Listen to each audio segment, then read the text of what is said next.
Well, hello there and welcome back. This is the first video of the second half of 90 days committing to YouTube and almost kind of taking 3 months to change my life.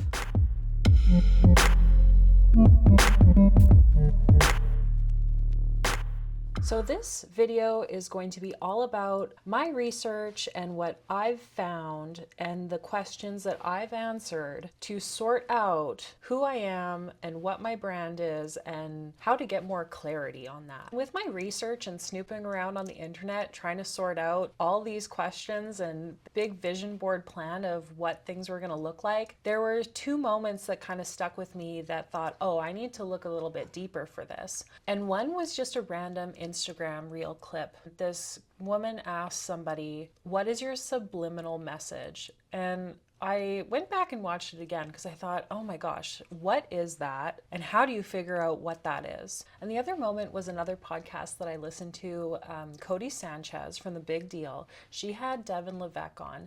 And at one moment they were talking about what their core values are in business. And that was another moment that I thought, oh, that's more deeper reflection that I need to figure out who I am, what I'm offering, and after you do that hard work, I feel like everything else will fall into place. I think that knowing what you stand for, that helps you determine what you have to offer. And it's going to be undeniable for building community for clients and those around you to feel it's authentic because you have such a clear vision on what it is that you want to provide, the good, specifically the good that you're going to put into the world. Because when you're clear and focused on just some core foundations of what's important to you, I think that the right opportunities find you, the right community is going to rally around you, and you're going to be able to support each other in that because it's more of like a symbiotic relationship. It's not just take. You're able to give back because you have the standards and integrity at which you're going to operate. And in terms of figuring all this out, it has taken a long time. I don't have the budget or the access to like a branding consultant.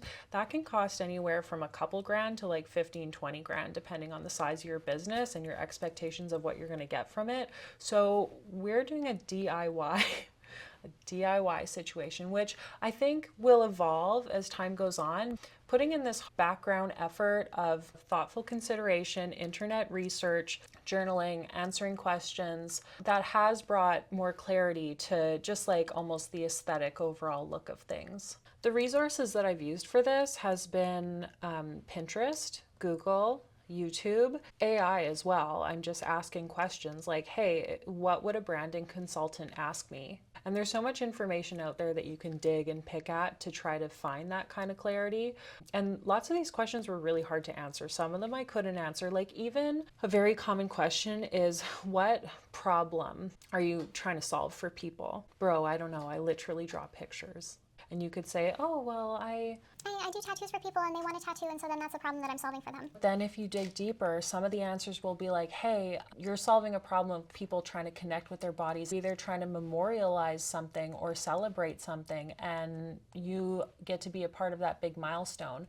Some of these questions you really got to pick at. By no means do I think that this is resulting in like a perfect branding vibe for myself. Again, in the name of being curious and exploring and experimenting with who I am and what I have to offer, this has been a fun journey to figure out. When you apply them is just like a daily practice. Things can be actionable and applicable with the content that you make, like it's easier to script out content, it's easier to batch out content for your business or for your lifestyle brand, whatever it is that you're doing. And maybe if you just have more clarity on like your subliminal message or your core values, then you're gonna have an easier time being aligned with the direction you wanna go and who you wanna be. Maybe help fine-tune your niche a little bit if that's something you'd like to do, is to a little bit more fine-tuned into the services that you provide or what it is that you have to offer. Some people are so greatly successful by just like honing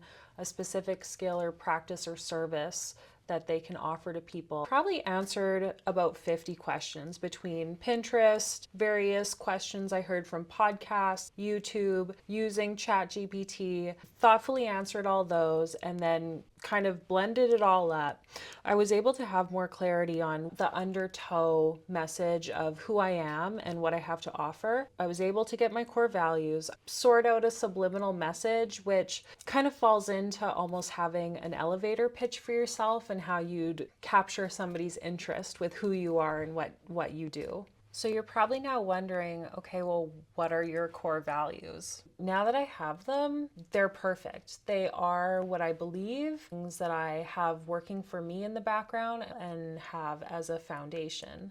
And the first one is becoming new is natural. I love empowered reinvention. So if I can champion people that are going through a transformation and they're reinventing themselves and they're growing, if they're going from a dark place and they're trying to get out of it, or if they're coming from a good place and they're just wanting to do something new, I love helping people. It's probably also come from years of me being a mentor and a teacher and a coach. To be honest, like sometimes seeing people struggling and learning and having them break through that, gaining the skill and growing and developing, that brings me so much joy, and I just feel so happy for them with what they've achieved and how far they've come. So number 2 is definitely intentional efficiency. I believe that better efficiency leads to more freedom. If you can have smart, streamlined processes, that is going to have a way bigger impact, which is going to inevitably help you and help others achieve goals with grace and simplicity. Number 3 is purposeful beauty. That doesn't necessarily mean what you look like, although I do find that if you put a little bit more effort into how you leave the house, what is your environment around you looking like, and not that you need to have like floor to ceiling marble walls, but like, is it neat? Is it tidy? Have you put the effort in to clean it? Are you organized? Little beautiful moments do help add more clarity into your mind. I mean, I'm a tattoo artist, right? People are kind of looking to have an aesthetic change when they come to me for a new tattoo. Having aesthetic goals is totally normal in the world that I'm in and around. I think that there's lots of powerful healing that can be done when you take care of your surroundings and you're taking care of yourself. And my 4th core value is honest clarity.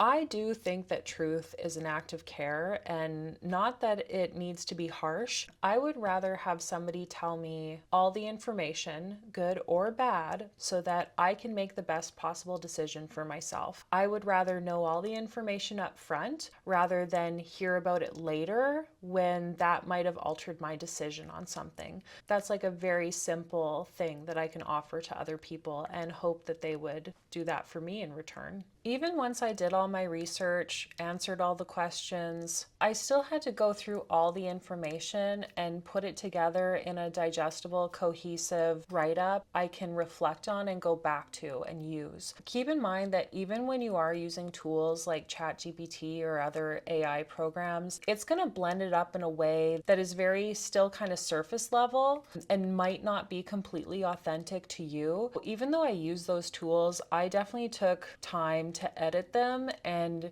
make sure that it actually was me and not just this computer model telling me what I was, because that's not the point. I'm not looking for something to tell me what I am. I'm telling the world who I am, what it is that I have to offer and how I offer it. I don't want some computer deciding that for me. I'm using it as a tool. It's not doing all the work, that's for sure. With all this work, I do feel like I have my core values, a little bit of a subliminal message, sorted out a bit of an elevator pitch. With all that undertow of information and using all these tools, it has helped me sort out the visuals of things. Now, I don't feel like I have that totally refined yet. I think part of the problem is I am a dynamic person. I love lots of different styles. I go through lots of different phases and eras, but the key is to sort out something that is a very consistent undertow of what you like for a long time and something that you feel is classic and comfortable to put out to the world. This definitely has been well worth the effort, and I can utilize a lot of this information for my websites, my Instagram, when I'm making content, putting out new flash, talking to clients, or just meeting people out there in the world. I think it definitely has like upped my professional game quite a bit. If you're curious about developing a better personal brand for yourself or your business, shoot me a message, because I'm curious what other people have done to develop themselves as a personal brand or develop their business aesthetics better. Let me know what you've done or what you found helpful. Thanks for watching. And I guess part 2 of this will be talking about the actual aesthetics and what I've done to my website and how I'm going to develop the visual part of branding. I don't know. Thanks for watching. Bye.